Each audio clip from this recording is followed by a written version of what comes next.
इसलिए केसी घाट हो गया। अब नारद जी कंस को उपदेश दे आए, उसको बोल आए कि परसों तुम्हारी विजय देखना चाहता हूं, और सीधे आगे गोविंद के पास। और कन्हैया के चरणों में आके नारद जो रोए। गोविंद बोले, आओ महात्मन, पधारो भगवान, कैसे हैं? नारद जी बोले, आप तो रास रचाओ, आप तो खूब ब्रजवासियों के घर माखन प्रेम से पाओ, आपको नहीं है चिंता संतों की, आपको नहीं है चिंता धर्म संस्कृति की, आपको नहीं है चिंता किसी भक्त की। भगवान बोले, हुआ क्या, नाराज क्यों हो रहे हैं? नारद जी बोले, प्रभु इस दुष्ट कंस को कब मारोगे? उसके डर से कोई यज्ञ नहीं कर सकता, कोई पूजा नहीं कर सकता, कोई पाठ नहीं कर सकता। वो कहता है मैं ही भगवान हूं, मेरी पूजा करो, अपने आप को भगवान मानता है। कितने यज्ञ उसने बीच में रोक दिए, कितने ब्राह्मणों को तकलीफ दी, कितने संतों को उसने अपमानित किया, और कितने ब्रजवासियों को रोज कष्ट देता है केशव। भगवान बोले, मैं कौन होता हूं मारने वाला? ना भक्तम क्षीयते कर्म जन्म कोटि सतैरपि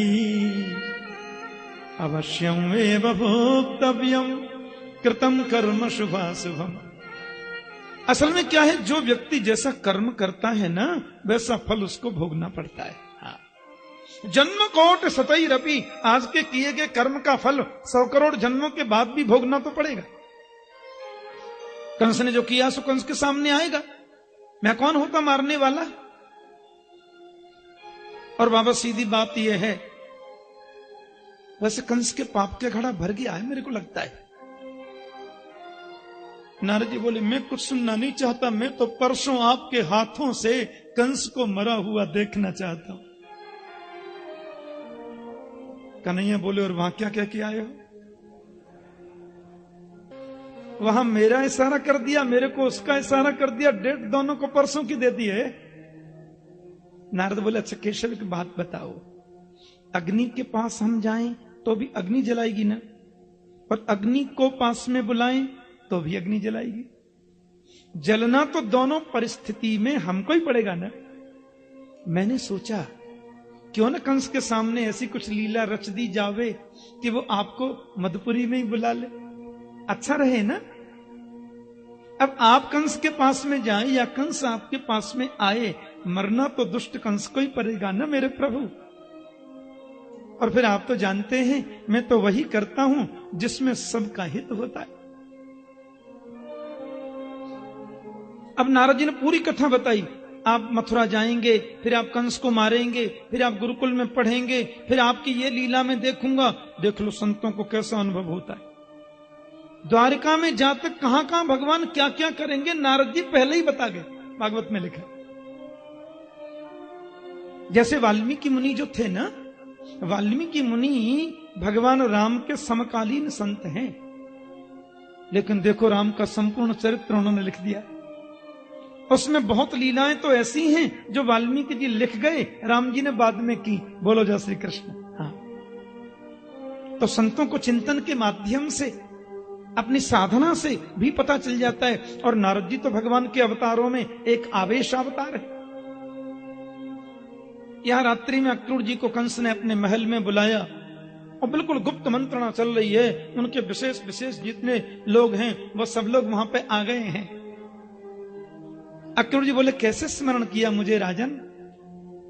बोले, गच्छनंद ब्रजम तत्र सुतहुआन कदुंदुभे आशाशेता विहानेन रथेनानय महाचिरम। आपको नंद जी के ब्रज में जाना है। मैं कल आपसे कह रहा था ना कि गोविंद जब वृंदावन में पधारे तो नंद बाबा ने नंदगांव बसा लिया और श्री वृषभानु जी ने बरसाना बसा लिया। वैसे नंदगांव और बरसाना ये दोनों ही वृंदावन की सीमा में ही हैं, कि 60 किलोमीटर का वृंदावन है, ऐसा लिखा है ब्रह्मयुक्त पुराण में। 5 योजन विस्तीर्णम धामम च हृदयम मम। ये 5 योजन विस्तार का जो वृंदावन है मेरा धाम है। तो 5 योजन माने 20 कोस। भाई 4 कोस का 1 योजन होता है, और 20 कोस माने 60 किलोमीटर हो गया, 40 मील हो गया। इस स्थिति में देखें तो नंदगांव और बरसाना जो वर्तमान में है वह भी वृंदावन की सीमा में ही आता है, क्योंकि वृंदावन तो विशेषकर मेरे गोविंद की रासस्थली रही ना। यहां प्रभु ने रासलीला करी, गोपियों ने मां कात्यायनी का पूजन किया, लेकिन नंदगांव बरसाने में वास तो किया है मेरे प्रभु ने, और वहां से पूरे 84 कोस के ब्रजमंडल में लीला की। तो गच्छ नंद ब्रजम तत्र सुतौ आनक दुंदुभे, आपको नंदगांव जाना होगा, और वहां आनक दुंदुभी जो वसुदेव जी हैं उनके 2 पुत्र हैं। वसुदेव का एक नाम है आनक दुंदुभी, क्योंकि वसुदेव महाराज का जब प्राकट्य हुआ था न जी, तो दुंदुभियां बजी थी, इसलिए उनका नाम ही हो गया आनक दुंदुभी। प्यार से बोलो जय श्री कृष्ण। और आप वहां जाकर के कृष्ण बलराम दोनों को मथुरा में लेकर के आ जाओ। अब गुरु जी बोले अकस्मात इसके मन में कृष्ण बलराम को बुलाने का भाव कैसे जगा? राजन, कृष्ण बलराम मान लो गए तो आप करेंगे क्या? क्यों बुला रहे हैं? अब देखिए अक्रूर जी, मैं कुछ भी तो छुपाता नहीं हूं, मन में कोई कपट रखता नहीं हूं, आप तो मेरे अंतरंग लोगों में एक हैं। आपने नहीं सुना है वसुदेव ने कितना बड़ा धोखा किया, अपने बेटा को पहुंचा दिया गोकुल। वही तो कृष्ण है। हाँ, नंद के घर जो कृष्ण बलराम हैं, दोनों भाई हैं, वसुदेव के पुत्र हैं। और आकाशवाणी ने कहा था 30 वर्ष पहले, आपने देवकी के विवाह के समय देखा ना कि देवकी का 8वां गर्भ मेरा काल है, वही कृष्ण है। अब मैं चाहता हूं कि वो बहुत बड़ा होकर के मुझको मारे, पहले उसको खत्म ही कर देना अपन लोग। इसलिए आप कृष्ण बलराम को ले आओ। अब ग्वारिया ही तो हैं, यहां मथुरा की तरफ शोभा देखने लगेंगे, अपन लोग धोखे से मार देंगे। ये बात सुनकर के महात्मा अक्रूर जी की आंखों में आंसू छलछला गए। इस दुष्ट का मेरे गोविंद के प्रति कैसा दुर्विचार है। लेकिन अक्रूर जी प्रभु के बड़े भक्त हैं, और जो भगवत भक्त होते हैं ना, उनको टेंशन नहीं होता। बोलो जय श्री कृष्ण। वो हर परिस्थिति को समझते हैं। अक्रूर जी ने अपने चेहरे की भाव भंगिमाओं को ऐसा न होने दिया कि कंस समझे कि मैं कुछ चिंता में हूं। हा? तुरंत गंभीर हो गए और अक्रूर जी कंस से बोले कि राजन्मनीति संसध्यक तब स्वावद्यमार्जनम सिद्ध्य सिद्ध्यो समं कुर्जा दैवम ही फल साधनम। राजन, बात यह कि मनुष्य जो है ना, वो सोचता बहुत है। हाँ, फालतू बातें बहुत सोचता है। लेकिन समझदार व्यक्ति कौन है कि सिद्धि और असिद्धि दोनों को एक दृष्टि से देखे। सिद्ध्य सिद्ध्यो समम कुर्यात्, सिद्धि असिद्धि को समभाव से देखे, कर्म करता चले, फल देने वाला तो दैव है, परमात्मा है। एक और गलती है मानव की कि मनोरथान करोत्युच्चै जनो दैव हतानपि युज्यते हर्ष शोकाभ्याम तथाप्याज्ञाम करोमि ते। ये मनुष्य मनोरथ बड़े करता है, बड़े बड़े मनोरथ करता है। ऐसा करेंगे फिर ऐसा हो जाएगा, फिर ऐसा कर लेंगे फिर ऐसा होगा, पर 1 मिनट के बाद में क्या होगा ऐसे कोई जानता है? हमारे ब्रज की बड़ी मीठी कथा है, मेरी दादी हमको सुनाती थी बचपन में कथा। वो कहती है तेली था, सिर पे रख लिया उसने घड़ा, 40 किलो सरसों का तेल। अब तेल निकाला है तो बजरिया में बेचने जा रहा है। अब दोनों हाथों से घड़ा पकड़ रखा है, रास्ते में चलते चलते बस उसको बड़े मनोरथ आ रहे हैं। मन कहता है तेल को बेचेंगे, फिर कहता फिर क्या होगा? अरे भाई तेल बिकेगा, पैसे मिलेंगे, फिर क्या करोगे? अरे पैसे मिलेंगे तो ज्यादा तेल निकलेगा, फिर क्या करोगे? बोले ज्यादा तेल निकलेगा तो फिर ज्यादा पैसे मिलेंगे, फिर क्या करोगे? बोले ज्यादा पैसे मिलेंगे तो फिर जो है ज्यादा और तेल निकलेगा। फिर क्या होगा? जब बहुत पैसे हो जाएंगे फिर मकान बनवाएंगे, और मकान जब बन जाएगा फिर लोग सगाई वाले आएंगे। काम करता है, मकान पक्का बन गया है। हाँ, और ऐसे पकड़ के चलना तेल की मटकी को। सगाई वाले आएंगे तो फिर शादी हो जाएगी, फिर तो धनियों की लिस्ट में मेरा नाम आ जाएगा। 4 बाल गोपाल होंगे। ये छोटा वाला तो बहुत ज्यादा उद्यमी होगा, मेरी गोद में आकर कदाचित उसने कोई ज्यादा ऊधम मचाया तो मैं तो उसको अपनी गोद में से उसकी माता की गोद में ही पटक दूंगा। सो घड़े कोई पटक दिया। बोलो जय श्री कृष्ण। पकड़ रखा था ना, तादात्म्यपन्न हो गया। अब तो रोने लगा देखो, और रोवे सो रोवे, जोर जोर से रोवे। कोई महापुरुष उधर से निकल रहे थे। बच्चा क्यों रोता है? बाबा क्या बताऊं, तेल बेका था, शादी हुई थी, 4 बाल गोपाल हुए थे, पर छोटे वाले ने ऐसा ऊधम मचाया, देखो सबको मिट्टी में मिला दिया। मनोरथान करो तुच्चई जनो दैव हता नपी। ये मानव की बहुत बड़ी गलती है और बहुत बड़ी भ्रांति है कि मनोरथ बड़े करता है, बार बार मनोरथ करता है। ऐसा करेंगे फिर ऐसा करेंगे फिर ऐसा होगा, लेकिन क्या होगा कौन जानता है। इसलिए व्यक्ति को चाहिए मनोरथ न करे, कर्म करे, और कर्म भी अति निष्ठा से करे। क्षमा करना, मैंने ये नहीं कहा कि मैं कृष्ण बलराम को लेने नहीं जाऊंगा। तथापि आज्ञाम करोमि ते, आपकी आज्ञा का पालन करना तो मेरा धर्म है, मैं अवश्य जाऊंगा।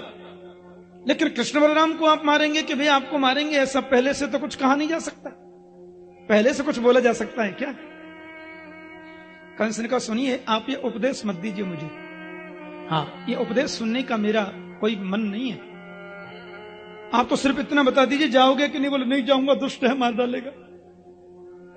रात्रि को प्रवास किया और प्रातः होते ही नंदगांव की ओर चल रहे, वृंदावन की ओर चल रहे हैं, और बार बार उनके मन में विचारोत्पन्न हो रहे हैं। इसको बोलते हैं एकदम चिंतन, गोविंद का परम चिंतन। भगवान के चिंतन में लीन हो गए। किम मया चरितम भद्रम किम तप्तम परमं तप किम बाथाप्यर्हते दत्तम यद्रक्षाम अद्य केशवम। अक्रूर जी के मन में बहुत सुंदर भाव उठ रहे हैं। किम मया चरितम भद्रम, मैंने ऐसा कौन सा कल्याण का काम किया है, ऐसा कौन कल्याण का आचरण किया है मैंने। और किम तप्तम परमं तपः, ऐसी कौन सी विशिष्ट तपस्या की है मैंने। किम बाथाप्यर्हते दत्तम, ऐसा कौन सा सुंदर दान किया है मैंने। यद्रक्षाम अद्य केशवम, जो आज मैं केशव को देखूंगा। कह ब्रह्मा ईशो रुद्र तौ वयति प्रशास्तीत केशव, जो सब पर प्रशासन करे उसको केशव कहते हैं। बड़े सुंदर भाव लेकर के अक्रूर जी पधार रहे हैं। इसको बोलते हैं प्रभु लीला का मानसिक चिंतन। और जहां से प्रारंभ होती है ना सीमा, वहीं पर उतर के रथ से और साष्टांग दंडवत प्रणाम करते जा रहे हैं, क्योंकि उनको बालुका में, ब्रज की रज में छोटे छोटे चरण चिन्ह दिखाई देते हैं। उनको दंडवत करते चल रहे हैं, उनको प्रणाम करते चल रहे हैं। प्यार से बोलो जय श्री कृष्ण। उनको प्रणाम करते चलते हैं। कृष्ण बलराम तो दोनों लौट रहे थे। काका जी आ गए, प्रणाम किया। अक्रूर ने मन ही मन गोविंद के चरणों में नमन किया मानो। अब ऊपर से तो आशीर्वाद देना पड़ेगा, काका बने हैं तो कोई उपाय नहीं है, इसलिए आशीर्वचन तो करना नितांत जरूरी है। क्यों आया हूं मैं, ये बताना कोई बहुत आवश्यक तो नहीं है। प्रभु ने कहा काका जी, मेरे प्रिय सखाओं को आप ये बिल्कुल मत कहना कि कंस ने हमें क्यों बुलाया है, ये रो रो कर मर जाएंगे। नंद बाबा, माता यशोदा, प्रिय ब्रजवासियों ने आदरणीय अक्रूर जी का सत्कार किया। ब्रज का आतिथ्य तो बड़ा अद्भुत होता है। और जब पूजन आदि हो गया, भोजन आदि से निवृत्त हो गए, तो मैया ने बड़े भाव से पूछा, महाराज अक्रूर जी कैसे पधारे? पूरे ब्रज में तो हवा की तरह बात फैल गई। कोई पगड़ी बारो आयो रथ में बैठ के, मथुरा से आयो है। एक बोले हमने तो सुनिए कृष्ण बलराम को लेवे आयो है। मैया ने पूछी कैसे कैसे पधारना भयो आपको? अक्रूर जी ने कहा देखो नंदरानी जी, विशेष बात यह है कि मथुरा में बहुत बड़ा धनुष यज्ञ का मेला हो रहा है। मुझे लगता है कंस की भावनाओं में कुछ परिवर्तन सा हुआ है। सब लोग चाहते हैं कि कृष्ण बलराम भी उस मेले में पधारे, धनुष यज्ञ में पधारे। और विशेष बात यह है कि आदरणीय वसुदेव जी का भी मन है, लाला को देखा नहीं। बलराम मिले आएंगे, गोविंद भी हो आएंगे।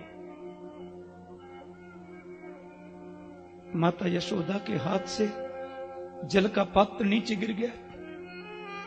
अक्रूर से बोली तुमने कैसे सोच लिया कि मैं जाने दूंगी?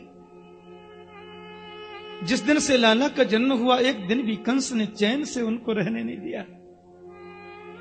और तुम चाहते हो काल के गाल में अपने गोविंद को भेज दूं मैं? यह कभी नहीं हो सकता। मेरी कुबेर जैसी संपदा किसी को चाहिए तो हंस करके दे दूंगी। मेरा समग्र वैभव किसी को चाहिए तो दे दूंगी। पर गोपाल मेरा जीवन है, कृष्ण तो मेरा प्राण है। गोविंद को कहीं भेजने का तो प्रश्न ही नहीं उठता है। सांप बोल दिया। कन्हैया ने सोची कि आज यदि हम चुप रहे आए तो मैया तो जाने नहीं देंगी, तो आगे की लीलाएं संपन्न होंगी कैसे? आगे की लीलाएं फिर सुसंपन्न होंगी कैसे? जय श्री कृष्ण।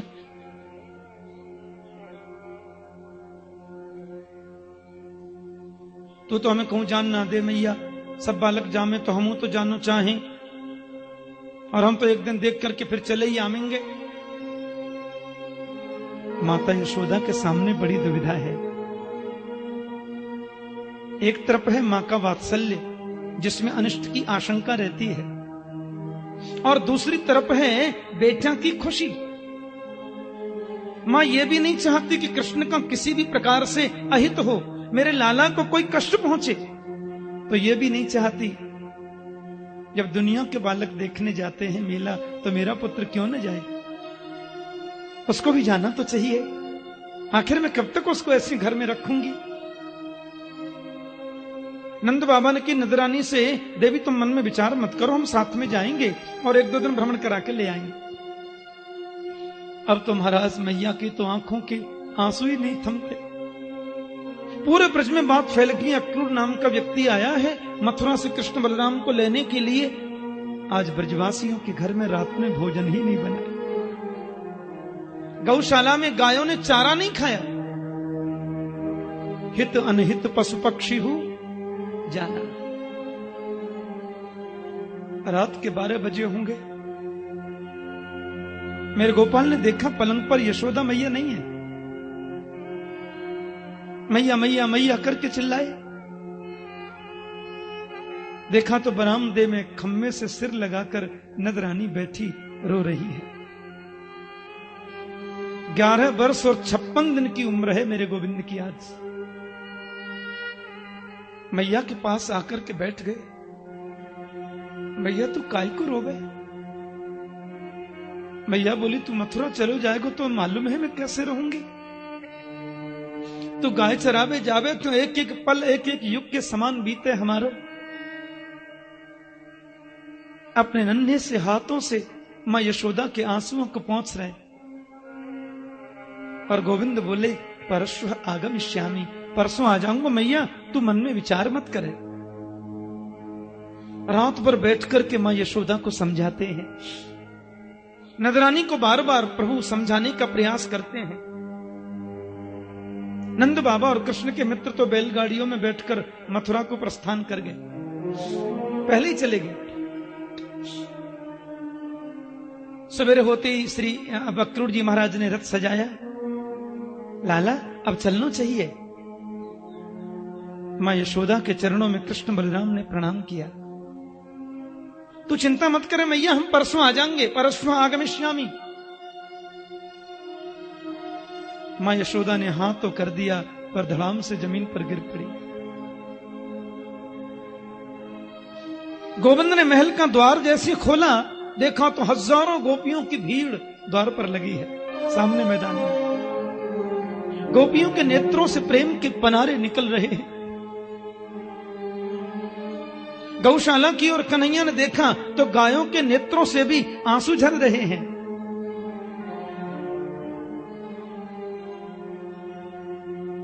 गोविंद ने गोपियों को प्रणाम किया। रथ में बैठने को जैसे ही चले, गोपियों के मुख से सुंदर वाक्य निकले कि अहो विधात स्तवन क्वचिद दया संयोज्य मैत्र्या प्रणयेन देहिन तांस्ता कृतार्थान वियोनं च पार्थकं विक्रीडितं तिर्भकचेष्टितं यथा। अरे विधाता, तुम्हारे हृदय में जरा भी दया नहीं है, तुम्हारे हृदय में जरा भी करुणा नहीं है। संयोज्य मैत्र्या प्रणयेन देहिन, पहले जीव का तुम संयोग कर देते हो और मिलने से पहले उसका वियोग कर देते हो। ये आदत तुम्हारी क्यों है? आकाश की ओर गोपियां देखनी मानो विधाता को कोस रही हैं और कहती हैं अर्भक चेष्टितम यथा। तुम्हारे विचार बिल्कुल अर्भक माने बच्चों जैसे हैं। कितना ही महंगा खिलौना बच्चे को दे दो, वो एक दिन तोड़ ही देता है। बच्चे का क्या गया, खिलौने की तो जान चली गई। तुमने दुनिया को खिलौना समझा है। विधाता, तुम संसार के लोगों को खिलौना मानते हो। पहले संयोग करते हो, फिर उनका वियोग कर देते हो, तड़पने के लिए छोड़ देते हो। यह आदत तुम्हारी क्यों है? कि क्रूरस्तम क्रूर समाख्यास्मनः चक्षुर्हिदत्तम वतसे हराज्ञवत्। अरे विधाता, हमें ऐसी प्रतीति होती है कि अक्रूर के रूप में तुम ही क्रूर बनकर के आए हो। तुम क्रूर हो, इससे बड़ी क्रूरता और क्या होगी कि हमारे प्राणों को हमारे शरीर से निकाल के ले जा रहे हो, हमारी दोनों आंखों को हमारे शरीर से निकाल करके ले जा रहे हो। कितना मंगलमय सुप्रभात होगा मथुरा की उन ब्रजांगनाओं का, मथुरा की नारियों का कितना बड़ा सद्भाग्य उदय होने वाला है कल प्रातः। लेकिन हमारे जीवन की तो काली रात्रि का शुभारंभ होगा और सुबह तो हम कृष्ण के बिना ही निकालेंगे। एक गोपी ने कही तुम विधाता कोस रही हो, लाला तो गए। दौड़ पड़ी गोपियां रथ के सामने आकर के लेट गईं। एक ने की ऐसी मत लेटो, बूढ़े बूढ़े बाबा देख रहे हैं। बोले किम नो करिश्चन कुल बांधवा जना। जीवन की बागडोर जब गोविंद को समर्पित कर दी तो इन बंधु बांधवों से डरना कैसा। रथ में बैठकर के गोविंद चले, कन्हैया रथ से फिर उतरे और राधा रानी और गोपियों को प्रणाम करके बोले देवताओं के समान लंबी उम्र पाकर भी मैं आपके ऋण से कभी उऋण नहीं हो सकता। कृपया मुझे जाने की अनुमति प्रदान करें आप, कृपया मुझे जाने की आज्ञा प्रदान करें आप। और मेरे गोविंद बैठ करके चल दिए। थोड़ी दूर रथ चलाई होगा कि मां यशोदा की मूर्छा टूटी। लाला कहां है? बोले वो तो गए। अब तो मैया दौड़ी, अरे रथ रोको, एक क्षण के लिए रोको, अरे सुनो तो सही। गोविंद बलराम ने देखा मां आ रही हैं, रथ से कूद पड़े और तुरंत दौड़कर मैया के हृदय से लिपट गए। मां ने प्रेमाश्रुओं के द्वारा गोविंद के सिर को भिगो दिया। अब कन्हैया भी रो रहे हैं, बलराम जी भी रो रहे हैं, मां यशोदा हिलकियों से रो रही हैं, पूरा ब्रजमंडल रो रहा है, पशु पक्षी भी रो रहे हैं, क्योंकि सबको लग रहा है कि हमारे प्राण निकल करके जा रहे हैं। मैया बोली लाला, मुझको तो आज पता चली है कि तू मेरा पुत्र नहीं है। आज अक्रूर जी ने बताई कि तू तो वसुदेव नंदन है। मेरा क्या अधिकार? जिसका प्रयोग करके मैं तुमको रुकने का आग्रह करूं। एक निवेदन करना चाहती है ये बालिनी। मैंने एक मिट्टी की मटकी फोड़ने के बदले तुम्हें ऊखल में बांध दिया। हो सके तो ये बात कभी याद मत करना, हो सके तो इसका कभी स्मरण मत करना गोविंद। गोविंद चरणों में गिर के रोते हुए मां से बोले, मां मैं दुनिया की हर बात कदाचित भूल जाऊं, पर मां के प्रेम बंधन को भूलना तो मेरी सामर्थ्य से परे है। न चांतर न बहिर्यस्य न पूर्वम न पिचापरम पूर्वापरम बहिश्चांतर जगतो यो जगच्चय तम्मत्वात्मजमव्यक्तम् मर्त्यलिंगमधोक्षजम् गोपिकोलूखले दाम्ना बबंध प्राकृतम था। जिस ब्रह्म के आदि का पता नहीं, जिसके अंत का पता नहीं, तम्मत्वात्मजम अव्यक्तम, उस अव्यक्त अविनाशी को अपना आत्मज माना नदरानी ने। मर्त्यलिंगम अधोक्षजम, और उनको उखल में ऐसे बांधा जैसे कोई प्राकृत बच्चे को बांधता हो। ब्रह्म को बांधने की सामर्थ्य किसी में है, वो तो केवल नदरानी यशोदा के प्रेम में है, विशुद्ध वात्सल्य में है। और तुमने मुझे बांधा, ये भूजने जैसा है ही नहीं, ये तो जीवन पर्यंत याद रखने योग्य है माता, मैं विस्मरण नहीं कर सकता। गोविंद ने रथ पे चढ़ करके फिर ब्रज को देखा। लगता है वृक्ष भी रो रहे हैं, पक्षी भी रो रहे हैं। एवं ब्रुवाणा विरहातुरावृसम ब्रजस्त्रियः कृष्ण विषग्नमानसा विसृज्य लज्जामुरुरुदुस्म सुस्वरम् गोविंद दामोदर माधवेति। जब तक रथ की ध्वजा चमकती रही, रथ से उड़ने वाली धूल चमकती रही, मां यशोदा, ब्रज की गोपियां हे गोविंद, हे दामोदर, हे माधव, बस ऐसे विलाप करती रही, रोती रही। अखियां जादू भरी बिहारी में तो कब से खड़ी तेरी अखियां है जादू भरी बिहारी में तो कब से खड़ी तेरी अखियां ही जादू भरी बिहारी में तो कब से खड़ी तेरे अखियां है जादू भरी बिहारी में तो कब से खड़ी। सुन ले मेरे श्याम सलोना, तुमने ही मुझ पर कर दिया टोना। सुन लो मेरे श्याम सलोना, तुमने ही मुझ पर कर दिया टोना। सुन लो मेरे श्याम सलोना, तुमने ही मुझ पर कर दिया टोना। सुन लो मेरे श्याम सलोना, तुमने ही मुझ पर कर दिया टोना। कर दिया टोना में तो तेरे ही दुआरे पड़ी बिहारी में तो कब से खड़ी तेरी अखियां है जादू भरी बिहारी में तो कब से खड़ी। सुंदर भाव है।